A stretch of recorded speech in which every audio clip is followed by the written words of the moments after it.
আপোনালোকক প্ৰাৰ্থনা জনাইছোঁ #জাষ্টিছ ফৰ জুবিন গাৰ্গ সদায় লিখিব আপোনালোকে সদায় লিখিব সদায় দাবী কৰিব সদায় অনুৰোধ কৰিব সদায়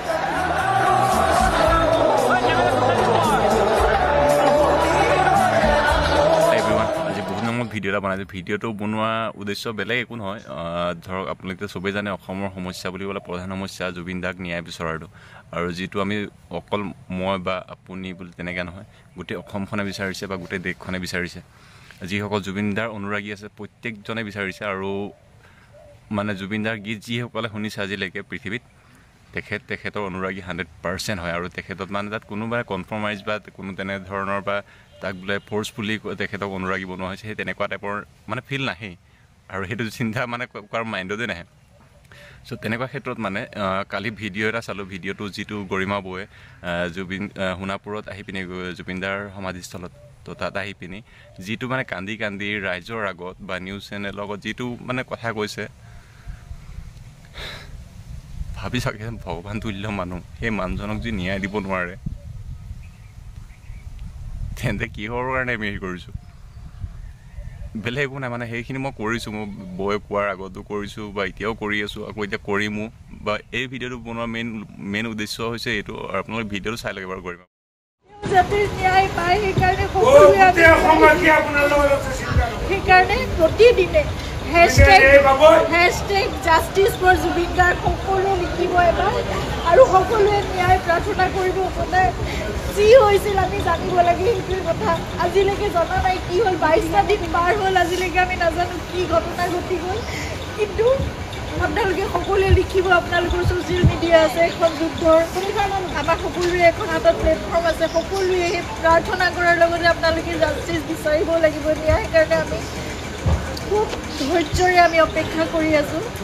কিন্তু সেই ন্যায় আমি পাব লাগিব সেইকাৰণে সেই যুঁজখনত আমি সদায় ব্ৰতী হৈ থাকিব লাগিব আপোনালোকক প্ৰাৰ্থনা জনাইছোঁ #জাষ্টিছ ফৰ জুবিন গাৰ্গ সদায় লিখিব আপোনালোকে সদায় লিখিব সদায় দাবী কৰিব সদায় অনুৰোধ কৰিব সদায় প্ৰাৰ্থনা কৰিব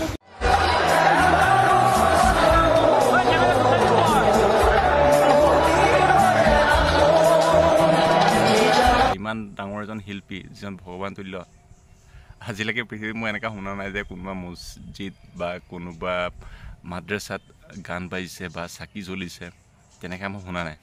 দেখাও নাই আনকি কিন্তু সেইখিনি তেনেকুৱা ক্ষেত্ৰত ধৰক এতিয়া কোনো চৰকাৰ বা কোনো ধৰণৰ তেনেকৈ মানুহে আজিলৈকে কৰিব নোৱাৰিলে যে হিন্দু মুছলমানক একেলগ কৰি পিনি একেখিনি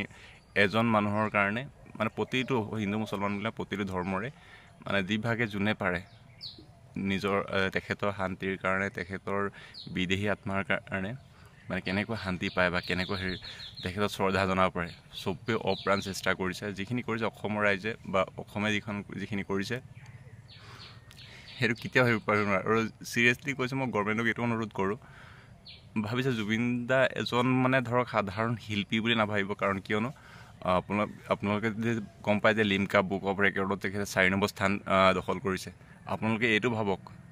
ভাৰতৰ ভিতৰত এছিয়া মহাদেশৰ ভিতৰত মানে ধৰক তেখেতে ফাৰ্ষ্ট পজিশ্যনত আছে এতিয়া বৰ্তমান তেখেতৰ সেই ৰেকৰ্ড ভাঙিব পৰা আজি মানে নহ'বগৈ আমাৰ এইটো জীৱনত নহয়গৈ কিন্তু আমাৰ পিছৰ প্ৰজন্মৰো চাগে এইখিনি মানে ধৰক এই ৰেকৰ্ডটো চাগে দেখিবলৈ মানে কপাল লাগিব তেখেতলৈ মই জীৱনত এটাই আশা থাকি গ'ল জুবিনদাৰ লগত যে জুবিনদাৰ সৈতে মই ফটো একপি নামাৰিলোঁ মানে ওচৰত থাকিলোঁ চেকো মিলাইছোঁ জুবিনদাৰ লগত জুবিনদাৰ কিছুমান কুৱেশ্যনো কৰা হৈছিলে এটা ভিডিঅ' মোৰ আছে মই কেতিয়াবা ভিডিঅ'টো লগাই দিম আছে মোৰ চেনেলতে আছে আপোনালোকে চাব পাৰে কিন্তু তেনে ক্ষেত্ৰত মানে ধৰক ইমানখিনি কৰাৰ পিছতো মানুহজনক যদি ন্যায় দিব নোৱাৰে কিহৰ বাৰু কি হ'ব আপোনালোকে সেইটো জাষ্ট এটা হেৰি কৰিব বেলেগ নহয় গৰিমা বৌয়ে যিটো কৈছে #জাষ্টিছ ফৰ জুবিন গাৰ্গ চ' লিখি পিনি আপোনালোকে পষ্টটো কৰক পাৰে যদি দিনত এটাকৈ পষ্ট কৰিব নকওঁ যে দিনত 10টা 12টা কৰিব 2টা 3টা কৰিব নকওঁ আপোনাৰ যেতিয়া টাইম পায় দিনত এটাকৈ কৰিব